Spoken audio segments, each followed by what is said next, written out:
Hey guys, tonight we're going to slow things down and sit with a story that matters. Samuel Hayes, a man who built an airline on dreams of unfairness, steps into the shadows as Tom Ellis, an ordinary traveler. Beneath his worn jacket and quiet gaze burns a fierce resolve to uncover the prejudice poisoning his company's soul. This is a tale of silent strength stinging injustice and a fight for dignity that cuts deep. Before we begin, please like the video and subscribe, but only if stories like this truly move you.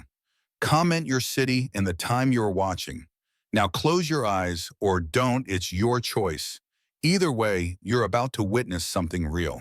The Chicago O'Hare terminal hums with the restless energy of a Monday evening, a sprawling maze of glass and steel, where travelers weave through the chaos of delayed flights and overpriced coffee. Samuel Hayes, cloaked in the unassuming guise of Tom Ellis, moves through the crowd, his faded denim jacket blending into the sea of faces. At 52, his broad shoulders carry the weight of decades spent building Horizon Airways from a single plane to a national name. But tonight, no one knows him as the CEO. His graying beard is scruffy, his black-framed glasses plain, and his leather notebook tucked in his pocket holds secrets yet to be written. The fluorescent lights overhead cast harsh shadows, and the air smells of jet fuel and pretzel stands a quintessentially American scene where ambition and exhaustion collide. He approaches the sleek entrance of Horizon's first-class lounge, its frosted glass doors glowing with promise. A young attendant, her name tag reading Lydia Carter, stands behind the polished counter. Her smile as practiced as a flight safety demo. Samuel offers his membership card, and its edges worn from years of use, and her eyes flick over him, his wrinkled shirt, his scuffed shoes. Her smile tightens a subtle shift, but Samuel feels it like a blade. "Sir, this lounge is for elite passengers," she says, her voice polite, but edged with dismissal. "I'll need to verify your credentials again." The words land heavy, each syllable a reminder of the color of his skin, the modesty of his clothes. Around him, the terminal buzzes, announcements crackle. A child cries, travelers rush past, but in this moment, Samuel stands alone, his heart a quiet drum of pain and resolve. He nods, his face impassive, though his fingers tighten around the card. "Go ahead, verify," he says softly, his deep voice steady despite the sting. Lydia types briskly, her eyes darting to the screen, then back to him, as if searching for a reason to deny him. Behind her, a white man in a tailored suit, no older than 30, strides up. His watch gleams under the lights, and Lydia's demeanor shifts like a weather vane. "Mr. Bennett, welcome back," she chirped, waving him through without a glance at his ID. "Your usual seat's ready, and we've got your scotch waiting." The man, Bennett, flashes a grin and disappears behind the glass doors, leaving Samuel standing in the cold glow of rejection. Samuel steps back, his jaw tight, and finds a seat in the public waiting area, where the plastic chairs creak under his weight. The lounge's warmth taunts him through the glass, a world he built now, barring him for reasons as old as the country itself. He pulls out his notebook, its pages already marked with dreams and plans from years past, and begins to write. Chicago O'Hare Day 1, Lydia Carter. Denied lounge access. White passenger, Bennett welcomed without check. Each word is a small act of defiance, a vow to hold the truth close. His pen moves steadily, but his chest aches, not just for himself, but for every passenger who's felt this invisible wall. The memory of his first flight decades ago flickers, a young black man in a cheap suit ignored by stewards, his dreams of fairness born in that humiliation. Some truths linger, waiting to be unveiled. The terminal's chaos swirls around him, but Samuel's focus is unshaken. He watches Lydia greet another suited traveler, her smile wide, her verification process non-existent. The pattern is clear, and it cuts deeper than he expected. He thinks of his employees, the thousands who wear Horizon's logo, and wonders how many have been taught to see passengers through this warped lens. His company's mission, equal respect for every traveler, feels like a promise betrayed. Yet he remains silent, his anger a smoldering coal, his strength in restraint. A nearby elderly black woman, her hair silver and braided, struggles with a heavy carry-on, her eyes scanning for help. No staff approach. Samuel's instinct is to rise, but he holds back, watching, documenting. No assistance offered. Day 1 continues. The notebook becomes his anchor, its weight a reminder of the justice he seeks. He recalls a conversation with Clara Monroe, his chief operating officer, just days ago in their Seattle headquarters. Samuel, the complaints are piling up, she'd said, her voice tight with worry. Passengers feel judged, ignored. It's not just delays, it's personal. Her words had pushed him to this mission, to shed his CEO title and walk among the overlooked. Now, in the terminal's harsh light, he feels the truth of her warning. The elderly woman finally heaves her bag onto a cart, her face etched with quiet defeat. Samuel's pen pauses, his heart heavy with her unspoken story. He writes again. Elderly passenger, unassisted, systemic. The word systemic feels like a stone in his throat, but he knows it's the truth he must face. The lounge doors open and a group of suited travelers spills out, laughing their privilege, as effortless as their strides. Samuel watches them, his expression unreadable, but his mind races.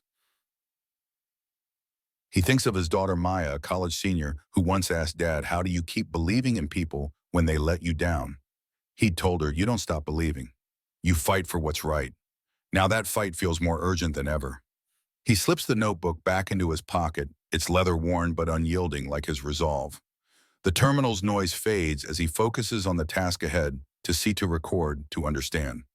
Chicago is just the beginning, and each step will bring him closer to the heart of the injustice threatening to unravel everything he's built. Samuel stands adjusting his jacket and heads toward the gate for his next flight. The crowd parts around him, unaware of the man beneath the disguise, unaware of the storm gathering in his silence. He passes a digital billboard flashing Horizon's slogan, "Fly with dignity." The irony burns, but it also fuels him. He's not just Tom Ellis, not just a passenger. He's Samuel Hayes, and he's here to reclaim the soul of his airline, one truth at a time. The notebook in his pocket feels heavier now, a silent promise to those who've been unseen. As he blends into the terminal's flow, his steps are steady, his purpose clear, and his heart carries the weight of a justice yet to come. The Miami International Airport pulses with a restless rhythm, its palm-lined concourses bathed in the golden haze of a late afternoon sun. Samuel Hayes still cloaked as Tom Ellis navigates the terminal's vibrant case where salsa music spills from a nearby cafe and travelers in bright linen shirts jostle past.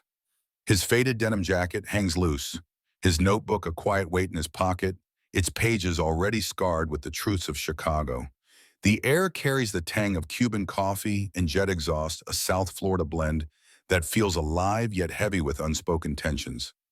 Samuel's eyes, sharp behind his plain glasses, scan the crowd, searching for the next fracture in Horizon Airways' promise of fairness. He settles into a gate area, the plastic seat creaking under him, and watches passengers flow toward a Seattle-bound flight. A black couple, mid-30s, dressed in neat but casual athletic wear, approaches the counter. Their names, overheard as they speak, are Jamal and Tasha Reed. Jamal hands over their boarding passes, his voice polite but firm. "We confirmed our upgrade on the app," he says, showing his phone. The gate agent, a wiry man with a name tag reading Evan Walsh, barely glances at the screen. "System's slow," he mutters, his tone flat, dismissive. "You'll need to wait for verification." Tasha's shoulders stiffen, her eyes meeting Jamal's in a silent exchange of frustration. Samuel's pen hovers over his notebook, his heart sinking as he writes. Miami Day 3, Evan Walsh. Black couple, upgrades delayed. Moments later, a white woman in a crisp blazer strides up, her heels clicking with authority. Evan's demeanor shifts like a switch flipped. "Ms. Harper, your first-class seat's all set," he says, his smile wide, his hands swept as he processes her boarding pass without a second glance.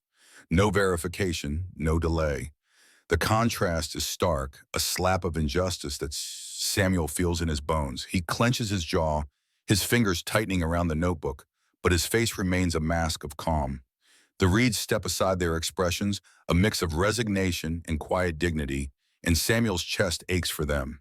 He knows that look, the weight of being unseen, of being less than in a system meant to serve all. The gate area buzzes with pre-boarding chaos, but Samuel's focus narrows to a frail black man, perhaps 70, struggling with a heavy suitcase near the jetway. His hands tremble, his gray hair catching the sunlight as he tries to lift the bag. No staff approach. A flight attendant, her badge reading Marissa Tate, passes by her eye, eyes sliding past the man as if he's invisible. Samuel's instinct is to help, but he holds back his role as observer, demanding restraint. Instead, he watches as Marissa stops to assist a young white man in a polo shirt, adjusting his carry-on with a warm smile. The elderly man finally sets his bag down, his face etched with exhaustion, and Samuel's pen moves again. Elderly passenger unassisted. Marissa Tate. Systemic. The word systemic burns as he writes it, a truth he can no longer deny. Samuel leans back, the notebook resting on his knee, its leather cover worn, but unyielding like the resolve growing inside him. He thinks of his daughter, Maya, her voice echoing from a recent call, "Dad, why do people accept unfairness so quietly?"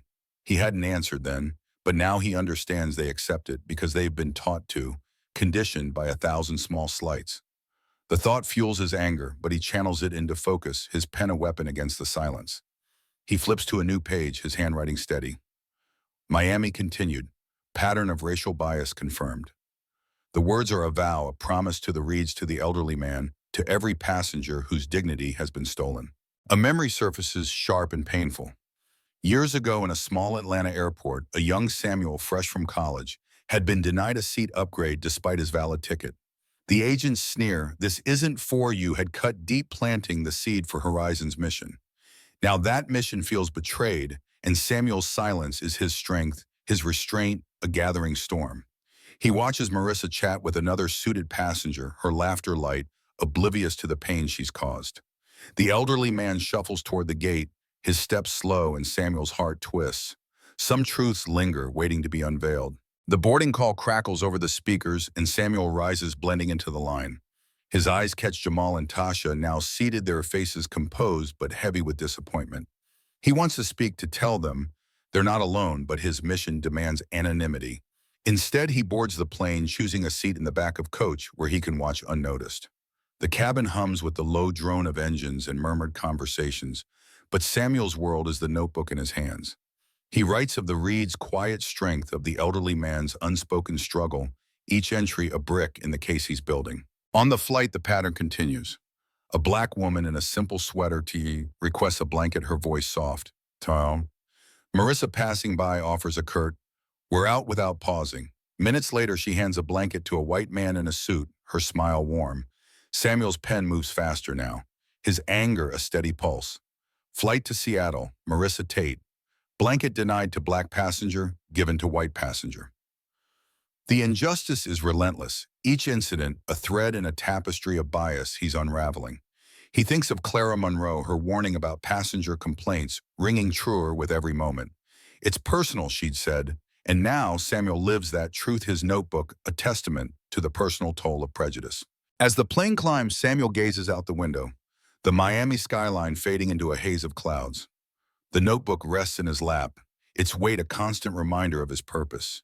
He recalls a late-night talk with his old friend David, a retired Horizon pilot who'd shared his own stories of bias after leaving the company. "They treated me like a stranger once I stopped wearing the uniform," David had said, his voice heavy with betrayal. Samuel had promised to fix it, and now that promise drives him forward. The cabin lights dim, and he closes his eyes, not to sleep, but to steel himself for Seattle, where the next chapter of his mission awaits. The flight attendant in his cart rattles past, and Samuel opens his notebook again, his pen tracing the same phrase he's written before. Equal respect for every traveler. It's Horizon's mantra, but it feels hollow now. A dream corrupted by those meant to uphold it. He thinks of the passengers he's seen today, their faces etched with quiet endurance, and his resolve hardens. The notebook is more than a record, it's a beacon guiding him toward justice. As the plane banks west, Samuel's thoughts turn to the days ahead, each flight a chance to uncover more, to build a case that will force Horizon to confront its failures.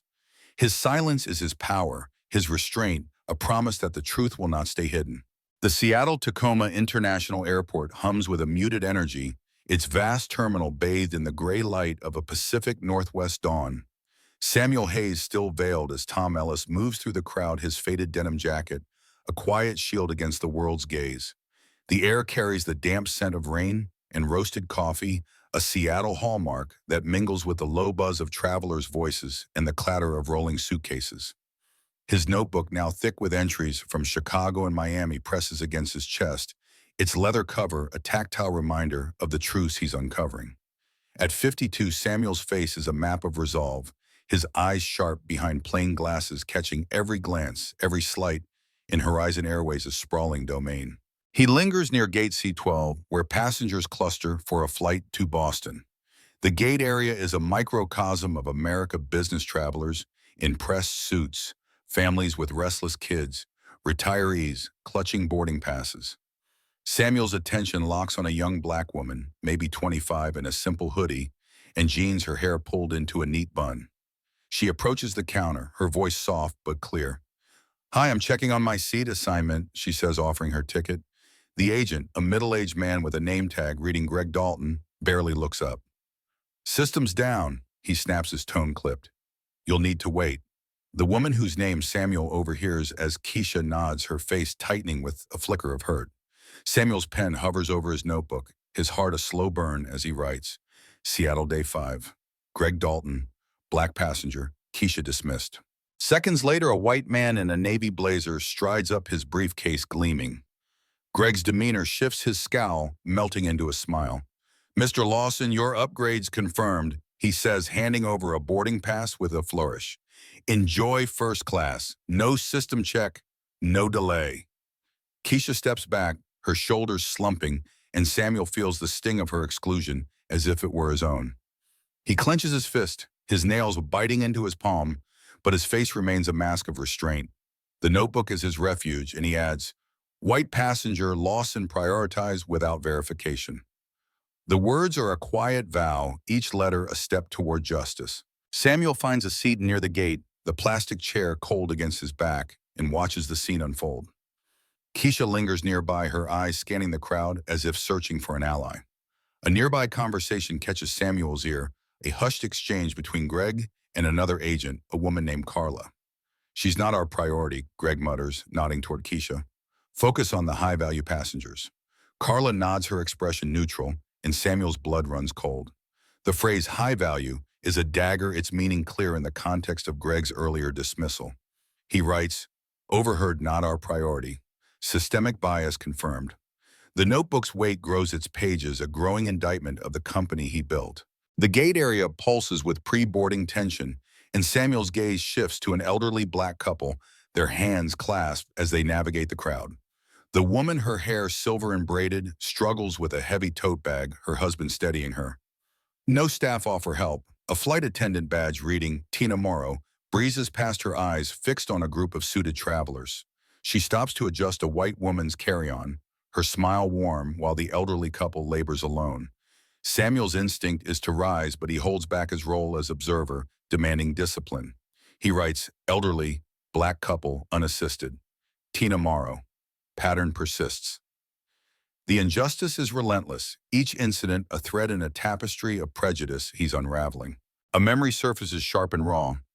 Decades ago, in a cramped Atlanta terminal, a young Samuel had watched his mother, a seamstress, struggle with her luggage while staff ignored her. Her quiet dignity, despite the slight, had shaped his vision for Horizon, a place where every traveler felt seen. Now that vision feels betrayed, and Samuel's silence is his strength, his restraint, a gathering storm. He thinks of Clara Monroe, his chief operating officer, her voice echoing from their last meeting. "Samuel, it's not just complaints, it's a culture." Her words burn, now validated by every entry in his notebook. He flips to a new page, his handwriting steady. Seattle continued. Culture of bias entrenched. The boarding call crackles, and Samuel joins the line, his eyes catching Keisha's as she boards, her face composed but heavy with resignation. He wants to tell her she's not alone, but his mission demands anonymity. On the plane, he chooses a coach seat near the back where he can watch unnoticed. The cabin hums with the drone of engines, but Samuel's world is the notebook in his hands. He writes of Keisha's quiet endurance, of the elderly couple's unspoken struggle, each entry a brick in the case he's building. A flight attendant, Tina, again moves through the aisle, her smile reserved for a select few. A black man in a flannel shirt requests water. Tina's response is curt, "I'll check." She doesn't return. Moments later, she serves a white woman in a blazer, her tone warm. Samuel's pen moves. Flight to Boston. Tina Morrow. Water denied to black passenger, served to white passenger. The plane climbs, and Samuel gazes out the window, the Puget Sound fading into a mist of clouds. The notebook rests in his lap, its leather worn but unyielding, like the resolve burning inside him. He recalls a late-night call with his daughter Maya, her voice sharp with conviction. "Dad, how do you fix something when it's broken everywhere?" He'd told her, "Do you start with the truth?" Now that truth is his compass, guiding him through the pain of each discovery. The phrase, "equal respect for every traveler," echoes in his mind, Horizon's mantra now a hollow promise he's determined to restore. Some truths linger waiting to be unveiled. As the flight levels off, Samuel overhears a conversation in the galley, muffled but clear enough to chill him. Tina speaks to another attendant, her voice low. Greg said, "Stick to the list. High-value passengers only." The word list lands like a stone, its implications dark and deliberate. Samuel's pen trembles as he writes, "Overheard high-value list. Evidence of directive." The notebook is more than a record now. It's a weapon, its pages a map to the heart of Horizon's betrayal. He thinks of David, his retired pilot friend, whose stories of post-retirement slights had spurred this mission. "They forgot who I was," David had said, his voice heavy with loss. Samuel won't let that happen to others. The cabin lights dim and Samuel closes his eyes not to rest but to steel himself for Boston. Each flight brings him closer to the source of the poison infecting his company, and he feels the weight of every passenger's silent pain. The notebook in his pocket is a beacon, its entries a call to action. As the plane cuts through the clouds, Samuel's thoughts turn to the truth he's chasing, a truth that will demand more than observation. It will demand confrontation. His silence is his power, his restraint, a promise that justice is coming, one page at a time. The Boston Logan International Airport thrums with the restless pulse of early evening. Its terminal a labyrinth of glass and steel where weary travelers weave through the clamor of announcements and hurried footsteps. Samuel Hayes still cloaked as Tom Ellis moves with quiet purpose, his faded denim jacket a shield against the world's indifferent gaze. The air carries the sharp bite of New England autumn, mingled with the faint aroma of clam chowder from a nearby food court. His notebook, now heavy with the weight of Chicago, Miami, and Seattle, presses against his chest, its leather cover scarred with the truths he's uncovered. At 52, Samuel's face is a study in resolve, his eyes burning behind plain glasses, catching every gesture, every injustice in Horizon Airways' sprawling empire. He settles into a corner of the first-class lounge waiting area, the frosted glass doors glowing with an exclusivity that stings. The lounge is a sanctuary of plush leather and soft jazz, but for Samuel it's a battlefield. He's here to observe, to document, but tonight feels different, a tipping point. His pen hovers over a fresh page, ready to capture the next fracture in his company's soul. A young black man, perhaps 30, in a plain sweater, approaches the lounge counter. His name overheard is Marcus Tate. "I have a membership," Marcus says, offering his card with a polite smile. The attendant, a woman with a name tag reading Ellen Price, eyes him coldly. "Sir, I need to re-verify," she says, her voice sharp, her gaze lingering on his casual attire. Marcus nods, his jaw tightening, and Samuel feels the familiar ache of recognition. He writes Boston Day 7, Ellen Price, black passenger, Marcus Tate re-verified. Moments later, a white man in a crisp suit strides up, his briefcase gleaming. Ellen's demeanor shifts, her frown, melting into a warm smile. "Mr. Donovan, your seat's ready," she says, waving him through without a glance at his credentials. The contrast is a blade cutting deep into Samuel's resolve. Marcus steps back, his face a mask of quiet endurance, and Samuel's fingers tighten around his notebook, his restraint a smoldering fire. He adds, "White passenger Donovan welcomed without check." The pattern is relentless, each incident a brick in the wall of prejudice he's dismantling. But tonight the wall is about to crack. Samuel's attention shifts as Ellen steps away from the counter, replaced by another attendant, a man named Ryan Holt. Ryan's phone lights up, and Samuel, seated close, catches a glimpse of the screen, a message from Victor Klein, Horizon's regional manager. The words sear into Samuel's mind. "Stick to the list. High-value passengers only. Discreetly limit others." Samuel's breath catches, his heart pounding as the truth hits like a thunderbolt. This isn't just bias, it's a deliberate directive, a coded system of racism orchestrated by Klein himself. He writes, his hand trembling. Boston Lounge. Victor Klein's message to Ryan Holt. Evidence of discriminatory policy. The notebook is no longer just a record, it's a weapon, and its pages a map to the heart of Horizon's betrayal. He leans back, the plastic chair creaking, and lets the weight of the discovery settle. The lounge's soft jazz feels mocking its warmth a lie. Samuel thinks of his daughter Maya, her voice sharp from a recent call. Dad, how do you know when it's time to fight?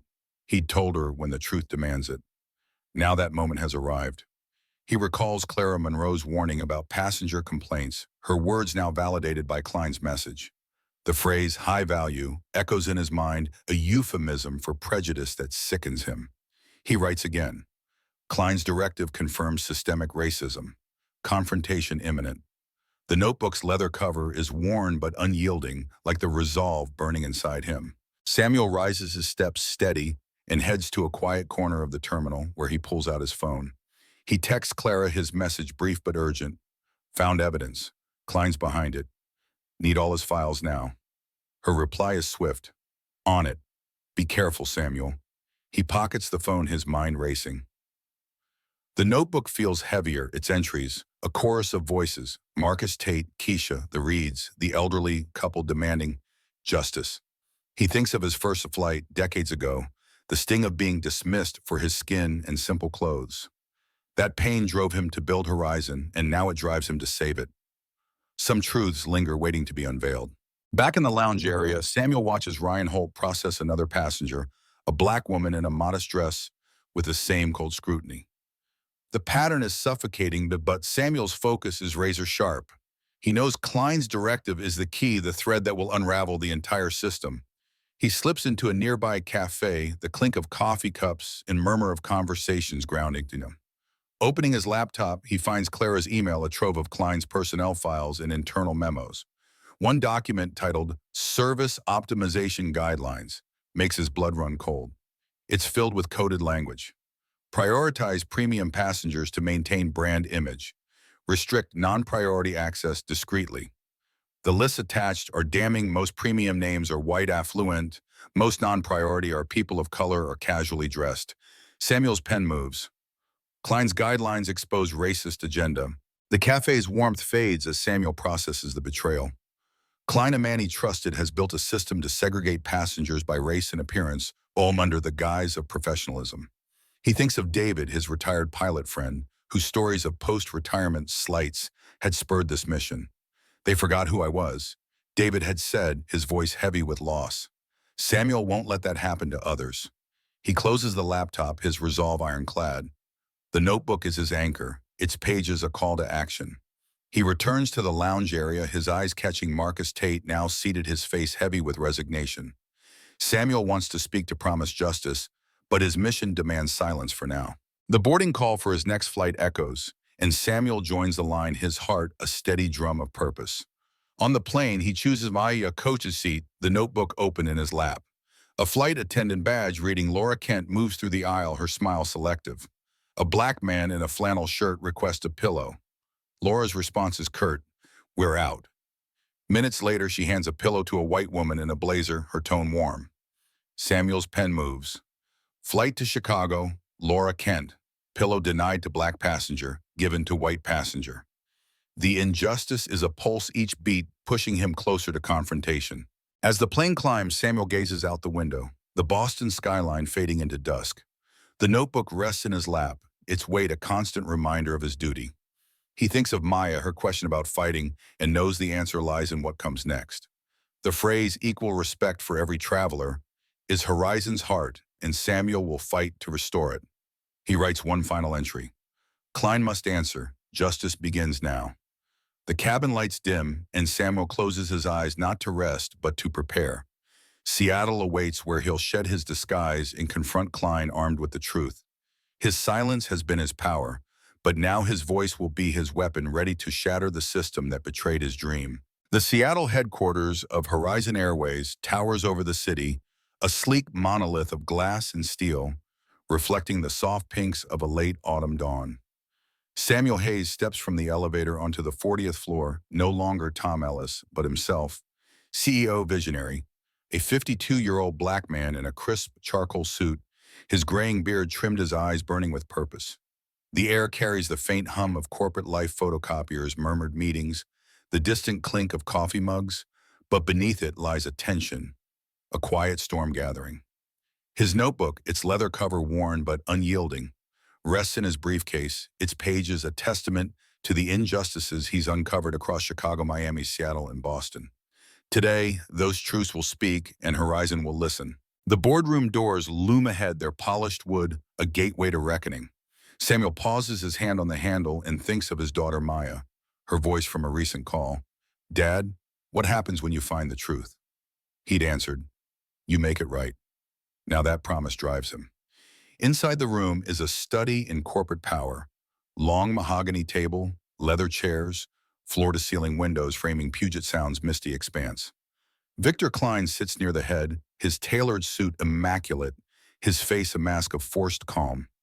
Other executives, their expressions taut, fill the seats, sensing the gravity of Samuel's arrival. Clara Monroe, his chief operating officer, stands by the door, her nod a silent vow of support. Samuel steps forward in his briefcase, landing on the table with a deliberate thud. The room falls silent, every eye on him. "Good morning," he says, his voice low, commanding a river of resolve beneath its calm surface. "We're here to face a truth that threatens everything Horizon stands for."